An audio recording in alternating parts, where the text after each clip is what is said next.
पद्मा बजोरिया जी। जय श्री राधे। राधे राधे। राधे राधे महाराज जी, आपके चरणों में दंडवत प्रणाम। महाराज जी, जीवन की हर अच्छी बुरी परिस्थितियों में हम किस प्रकार अपने हृदय में निर्भयता, निश्चिंतता, निर्द्वंदता लाएं? ये शरणागति का फल होता है। निर्भय, निश्चिंत, निशोक, संशय रहित, विपरीत भावना का त्याग, ये शरणागत के अंदर उतरते हैं। यदि हम भगवान की शरण में हैं, प्रभु की शरण में हैं, तो हमारे भगवान सर्वत्र हैं, सब में हैं, सब समय में हैं, सर्वशक्तिमान हैं, सबके हैं, मेरे भी हैं, सब समय में हैं, तो इस समय भी हैं, सर्वत्र है तो यहाँ भी हैं, सर्वशक्तिमान हैं और हमें बहुत प्यार करते हैं। तो आप निर्भय हो जाओगे, फिर आपको भय नहीं लगेगा, क्योंकि ये लगेगा ना, भगवान जो मुझे बहुत प्यार करते हैं वो सर्वशक्तिमान, वो सब कुछ ठीक कर सकते हैं, भय क्या करना, प्रभु है ना। बिल्कुल आश्चर्य में आपको निर्भयता प्राप्त होगी यदि ये बात समझ जाए, भगवान हैं, यहां से आस्तिकता प्रारंभ होती है। भगवान सर्वत्र हैं, ये थोड़ा और बड़ी बात हो गई। सर्वत्र हैं तो यहां भी है ना, सबके हैं तो मेरे भी है ना, सब समय है तो इस समय भी है ना। और भगवान को कहा गया सर्वभूत हिते रताहा, समस्त जीवों को भगवान बहुत प्यार करते हैं। गोस्वामी जी ने कहा सब मम प्रिय, सब मम उपजाए। भगवान करे सब मुझे बहुत प्यारे हैं, क्योंकि सब मेरे ही द्वारा प्रकट किए हैं। आप भगवान को प्यार नहीं करते, इसलिए आपको ऐसा अनुभव नहीं होता। जीव ही ये बात आपकी समझ में आएगी कि अनंत माताओं जैसा प्यार भगवान मुझे कर रहे हैं, और वो बहुत सामर्थ्यशाली हैं, और वो मेरे पास हैं, और वो मेरे हैं। अब भय किस बात का, इसका जहां आपके अंदर बात आई, तो देखो 5 वर्ष के प्रहलाद जी, कोई भय नहीं, क्योंकि ये बात कहाँ है तेरा भगवान, तो कहा इस तलवार में भी है, आप में भी है, जिस खंभे में बांध रखा है इसमें भी है। अच्छा, तो खंभे में है भगवान, हाँ है। तो घूंसे का प्रहार किया हिरण्यकश्यप ने, तो ऐसी दहाड़ हुई कि मूर्छित होकर गिर गया। और भगवान का वो अवतार हुआ जो कहीं लिखा पड़ा नहीं शास्त्रों में, नरसिंह वपु, भयानक स्वरूप। क्योंकि हिरण्यकश्यप जैसे योद्धा को परास्त करने के लिए, क्योंकि सारे वरदान उसने मांग रखे थे, भगवान ने वो रूप खंभे से प्रकट हो गए।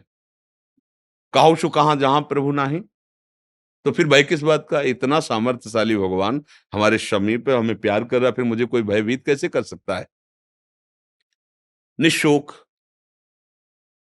जब हमारी कोई मानी हुई मान्यता नष्ट होती है तो हमें शोक हो जाता है। धन संपत्ति, मान, पद, प्रतिष्ठा, कुछ भी जिसको मैंने माना है, और वो चाहे व्यक्ति हो चाहे कुछ भी, अपनी मानी हुई मान्यता जब नष्ट होती है तो हमें शोक होता है। हमें ये विचार करना चाहिए कि जिसने अनंत ब्रह्मांडों को इतने में बना दिया, निमेष कहते हैं इसे, पलक झपकने को, वो बड़ा दयालु है। अगर मेरे किसी कर्म के परिणाम स्वरूप ये कुछ बिछुड़ना हुआ है, वस्तु, व्यक्ति, स्थान, पद, प्रतिष्ठा, तो मुझे निराश नहीं होना। वो कृपा करेगा तो इससे बढ़ के दे देगा ना, तो उसे शोक नहीं होता, क्योंकि वो जानता है कि मेरा स्वामी अखिल ब्रह्मांडों का स्वामी है, और ये सब एक क्षण में कर दिया। भ्रकुटी विलास सृष्टि लय हुई, वो अपने एक भ्रकुट के संचालन मात्र से पूरी सृष्टि की रचना, उसका पालन, उसका संहार एक निमिष में, ऐसा सामर्थ्यशाली। तो भक्त को इसीलिए शोक नहीं होता। कुछ जिस समय उसको जरूरत होगी ना, मेरे लिए नई सृष्टि रच देगा, मेरा मालिक है, मेरा प्रीतम है, मेरा यार है। निश्चिंत, नहीं तो पैसा नहीं है, व्यवस्था नहीं है, शरीर बूढ़ा हो चला है, कौन सेवा करेगा, वो स्वयं करेगा आके, क्या चिंता करनी। माधवदास बाबा के पास कोई नहीं था, बड़े बड़े शौच हो रहे, तो जगन्नाथ जी स्वयं उनकी शौच धो रहे थे, लंगोट। अर्जुन का रथ हाँका, भक्तों के लिए अपने प्रण को भूलकर उसके प्रण की रक्षा की, भक्तों के लिए चरण दाबे जाके, ये केवल औरों के लिए थोड़ी है, हम भी तो भगवान के हैं, पर हम वैसे बने जैसे वो भगवान के सिवा किसी अन्य का आश्रय नहीं, तो चमत्कार जीवन में प्रकट हो। हम चिंता क्यों करें, तो हम निर्भय, निशोक, निश्चिंत तभी हो सकते हैं जब हम भगवान के चरणों का आश्रय लेकर सतत भजन करें। ये बातों से नहीं होगा। एक बार सुनाया भी है कि जब गंगा किनारे भ्रमण करते थे तो नई अवस्था थी, तो अब हमें दसियों किलोमीटर कोई गांव ही नहीं मिला और कोहरा छा गया, सर्दी का समय, अंधेरा। तो नई अवस्था थी तो थोड़ा मन में कि अब जैसे गांव नजदीक कोई हो तो मंदिर में रुक जाए जाके, या गांव का आश्रय लेकर किसी लता के नीचे, पर है ना कि गांव के नजदीक है। मन बहुत बेईमान होता है, धोखा दे देता है। भय सा लगा कि आसपास पता नहीं कहाँ गांव है, नहीं है, कैसा अंधेरा, ऐसा कोई मंदिर नहीं दिखाई दे रहा कि कहीं किसी आश्रम में चले जाएं। तो दूर हमको एक प्रकाश सा दिखाई दिया, जैसे वो गंगा किनारे वो खेती करते हैं ना तरबूज आदि की, तो ऐसा आभास हुआ। हिम्मत आ गई कि शायद वहां कोई है। बहुत अंदर ग्लानि हुई कि अरे भगवान पास है, उनका भरोसा नहीं। वो दूर एक लालटेन या टॉर्च जगा रहा है कोई, तो मुझे उसका भरोसा जो मुझे बिल्कुल देख नहीं पा रहा, जान नहीं रहा। अरे मन, जो भगवान मेरे पास है उनका भरोसा नहीं, उस दूर जो अपरिचित है, पता नहीं वो मेरी बात सुने कि ना सुने, उसका भरोसा कर लिया। मन को डांट लगाई कि अरे तू कैसा है, हमारे साथ भगवान चल रहे हैं, उन्होंने हमको इस मार्ग में चलाया, उनकी तरफ तेरा विश्वास नहीं, तो घबराहट पैदा करा रहा है। और एक दूर आदमी टिमटिमाहट कर रहा है प्रकाश का, चाहे लालटेन हो या टार्च हो, तो मुझे भरोसा हो गया वहां कोई है। हमारा मन क्या होता है, प्रगट में जगत का आश्रय लेकर के वो हर्षित और शोकित होता रहता है। भगवान के आश्रय की बात तो हम करते हैं, लेकिन अंदर से आश्रय नहीं, तभी हमें भय लगता है। और अगर अंदर से, तो 5 वर्ष के बालक प्रहलाद जी हैं, चरित्र पढ़ के देखो कितने निर्भय हैं।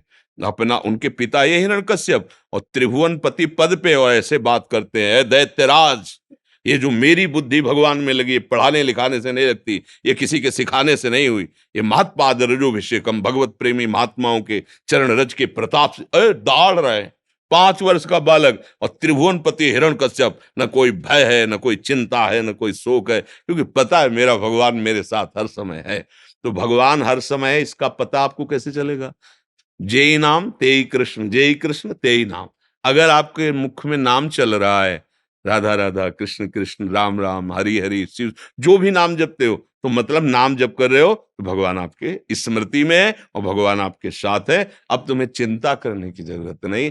चिंतन हो रहा ना प्रभु का, तो हमें शोक नहीं करना, हमें भय नहीं करना, हमें चिंता नहीं करनी। आगे से आगे वो सब व्यवस्था करता रहेगा। यदि भरोसा तुम्हें अहंकार का है तो धोखा है, और भगवान का है तो धोखा नहीं। नरसिंह मेहता जी का चरित्र पढ़ के देखो, भात भरने गए, कुछ पास नहीं, द्वारिका से गाड़ी की गाड़ी लद लद के सोना चांदी क्या क्या।